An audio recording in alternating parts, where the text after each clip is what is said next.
டெல்லியில வந்து இது வரைக்கும் நடைமுறையாத ஒரு பெரிய ஒரு பழங்குடி கலாச்சார மாநாடு வந்து நடைபெற்றது. இந்த கலாச்சார மாநாட்டுக்கு உள்துறை அமைச்சர் அமித்ஷா வந்து தலைமை தாங்கி இதுல பேசுறவர் வந்து மதமாற்று அறிவிப்புகளை இதுல வெளியிட்டு இருந்தாரு. அதுல அந்த பாத்தீங்கன்னா மதம் மாறும் பழங்குடியினருக்கு வழங்கப்படும் பழங்குடியினர் அந்தஸ்தை ரத்து செய்ய வேண்டும் என்று கோரிக்கை வந்து இது பல்வேறு தரப்புல இருந்து வருது. இரண்டாவது ஆசை வார்த்தையின் காரணமாக வந்து மதம் மாறுகிறார்கள் அப்படிங்கிற குற்றச்சாட்டு வச்சிருந்தாரு. இரண்டாவது மேலும் வந்து எல்லையில் ஊடுருவலை தடுக்க விரைவில் வந்து உயர் அதிகார மக்கள் தொகை இயக்கம் கொண்டு வர வேண்டும். இந்தியாவில் நக்சலைட் தீவிரவாதம் முற்றிலும் ஒழிக்கப்பட்டுள்ளது என்றும் பெருமையோடும் சொல்லியிருக்கார். இந்த செய்தியை எடுப்பார்.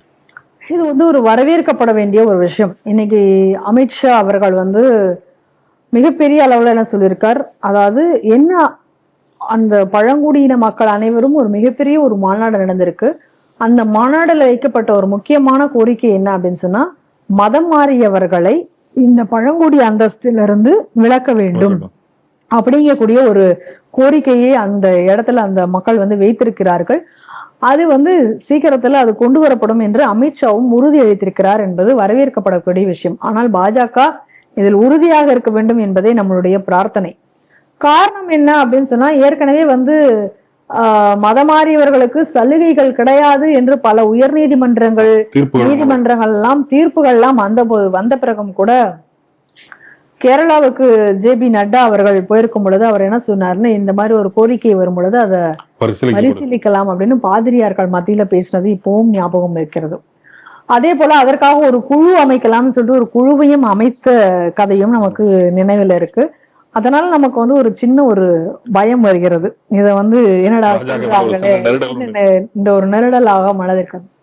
ஆனா நீங்க ஒரு விஷயத்த நல்லபடியா இதை நம்ம பாக்குறோம். சத்தீஸ்கர், ஒரிசா, ஜார்க்கண்ட் இங்க எல்லாமே வந்து பாத்தீங்கன்னா இந்த மாநிலங்கள் எல்லாமே நக்சல் பயங்கரவாதத்தால் பீடிக்கப்பட்ட மாநிலங்களாக ஒரு காலத்துல அறியப்பட்டிருந்தது. இன்னைக்கு அதுல இருந்து நக்சல் பயங்கரவாதம் முற்றிலுமாக வேரோடு இன்னைக்கு பெருமளவுல இன்னைக்கு வந்து ஒழிக்கப்பட்டிருக்கிறது. காரணம் என்ன, எதனால இந்த நக்சல் பயங்கரவாதம் அங்கே ஏற்பட்டது அப்படின்னு ஒரு சின்ன ஒரு இதை பார்த்தோம் அப்படின்னு சொன்னா, பெரிய அளவுல அங்க கிறிஸ்துவ மிஷனரிகள் அங்கே வேலை பார்த்து பலரை கிறிஸ்தவர்களாக மதம் மாற்றியதுதான் பின்னால் நிலை வந்து இந்த நக்சல் பயங்கரவாதம் அங்கே வளருவதற்கு ஒரு ஊன்றுகோலாக மாறியது, பெரிய அளவுல வந்தது. அப்ப இன்னைக்கு நக்சல் பயங்கரவாதம் என்பது ஒழிக்கப்பட்டிருக்கிறது அப்படின்னா இந்த கிறிஸ்துவத்தினுடைய ஆதிக்கம் என்பது குறைக்கப்பட்டிருக்கிறது என்றும் நம்ம அதுல பார்க்கணும். ஏன்னா அங்க வந்து சில கிராமங்கள்ல வந்து, அதாவது பத்தல்காடி அப்படின்னு சொல்லி அந்த கிராமங்கள் எப்படி அப்படின்னு சொன்னா, இந்த கிராமங்கள் வந்து இந்த ஒரு குறிப்பிட்ட ஒரு பாரம்பரியத்தை கடைபிடிக்கக்கூடிய அந்த கிராமம். அப்ப அதுல வேற ஒரு பாரம்பரியத்தை கடைபிடிப்பவர்கள் உள்ளே அனுமதிக்கப்பட மாட்டார்கள் அப்படின்னு சொல்லி, அதாவது அவங்களுக்குன்னு ஒரு சில கட்டுப்பாடுகள் வச்சு அவங்க இருந்தாங்க. ஆனா அதையவே இவங்க பின்னால எப்படி மாத்துறாங்க அப்படின்னு சொன்னா, அந்த கிராமங்களுக்குள்ளார எந்த அரசாங்க மிஷனரிகள் இயந்திரங்கள், ஆர்மியோ இல்ல போலீஸ்காரர்களோ அல்லது கலெக்டரோ யாருமே அரசாங்க நபர்கள் உள்ளே நுழையக்கூடாதுங்கிற மாதிரி இந்த நக்சல் பயங்கரவாதம் வந்து அதை மாற்றுகிறது. அப்படி மாற்றக்கூடிய சூழ்நிலையில அந்த பகுதியில் இருக்கக்கூடிய ட்ரைபல் எல்லாத்தையும் ஒருங்கிணைச்சு பல ஆர்கனைசேஷன், ஃப்ரண்டல் ஆர்கனைசேஷன்ஸ் எல்லாம் உருவாக்குகிறார்கள். அந்த ஃப்ரண்டல் என்ஜிஓஸ், அந்த ஆர்கனைசேஷன்ஸ், இந்த மாதிரியான அவர்கள் எல்லாம் ஒருங்கிணைக்கக்கூடியது, இந்த வேலைகள் எல்லாம் திறம்பட செய்தவர் தான் ஸ்டேன் சாமி. அப்ப இந்த ஸ்டேன் சாமி தான் அந்த பாதிரியார் தானே? ஆமா, பாதிரியார் தான். இந்த ஸ்டேன் சாமி தான் அந்த பீமா கோரேகான் வழக்குல அவர் வந்து சிக்கிறார்.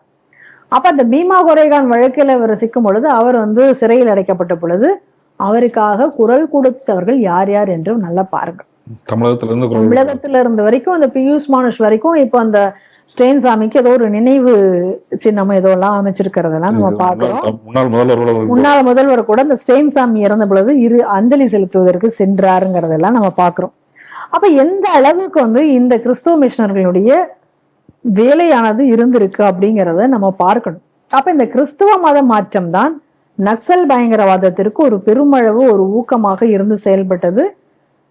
அப்போ நக்சல் பயங்கரவாதத்திற்கு அவர்கள் தான் காரணமாக இருந்திருக்கிறார்கள் அப்படின்னா, இன்றைக்கு வந்து பழங்குடி மக்களுக்கு கிடைக்க வேண்டிய கல்வி, அந்த பழங்குடி மக்களுக்கு கிடைத்திருக்க வேண்டிய ஒரு வாழ்வாதாரம், அவர்களுடைய முன்னேற்றம், அவர்கள் நல்லபடியாக வளர்ந்திருக்க வேண்டிய ஒரு சூழ்நிலை, கட்டமைப்புகள், அடிப்படை வசதிகள் கிடைத்திருக்க வேண்டியது, இது எல்லாம் தடுத்ததற்கு யார் காரணம் என்றால் கிறிஸ்தவர்கள் தானே காரணம். இந்த கிறிஸ்துவ மதமாற்றம் தானே அவர்களுடைய வளர்ச்சியை அவர்களை கொண்டு வர முடியாமல் போயிடுது. நீங்க இங்க வேணா பாருங்க, நம்ம நாடு எந்த இடத்துல ஒரு வளர்ச்சி பணியையோ ஒரு வளர்ச்சி திட்டமோ அடுத்த லெவலுக்கு இந்த நாடு போகிறது அப்படின்னா அதை தடுப்பவர்கள், அங்கே போராட்டம் செய்பவர்கள் ஏதாவது ஒரு பேர்ல என்விரான்மெண்ட் இல்ல இதனால இங்க மீனவர்களுடைய வாழ்வு பாதிக்கும், பழங்குடியினர் வாழ்வு பாதிக்கும், இந்த மாதிரியான போராட்டங்கள் நடத்துற அத்தனை பேருமே கிறிஸ்தவர்களாகத்தான் இருந்திருப்பார்கள்.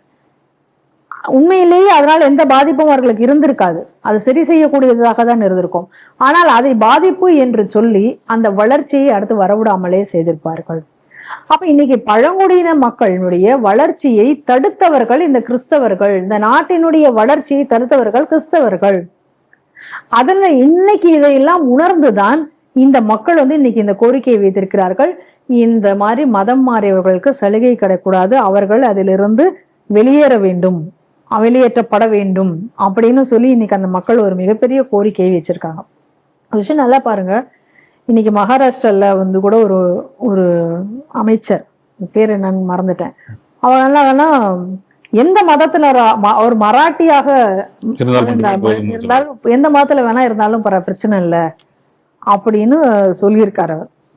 அப்போ அவரை மராட்டியாக தான் கன்சிடர் பண்ணணும் அப்படின்ற மாதிரி அவர் பேசியிருக்கார். அது எப்படி கன்சிடர் பண்ண முடியும்? ஒரு மராட்டியன் அப்படின்னு சொன்னா அவனுக்கு அடிப்படையில சில விஷயங்கள் இருக்குல்ல, அவனுக்குன்னு அடிப்படையில ஒரு ஐடென்டிட்டி அப்படிங்கிறது ஒண்ணு இருக்குல்ல. அவன் ஒரு பவானி மாதாவை வழிபடுபவனாக இருப்பான். அவன் வேற மதத்துல இருந்தா பவானி மாதா வழிபட முடியுமா? பவானி மாதா மேல அவனுக்கு நம்பிக்கை இருக்குமா? இப்ப உதாரணத்துக்கு எடுத்துக்கோங்க, இப்ப நம்ம தமிழகத்தை எடுத்துக்கொள்ளலாம். நாடார்கள் இருக்காங்க, நாடார்கள்லாம் மகாவிஷ்ணுவின் குழந்தைகள், பார்வதியால் வளர்க்கப்பட்டவர்கள் அப்படின்னு நம்புகிறார்கள் நாடார்கள், உண்மை நாடார்கள்.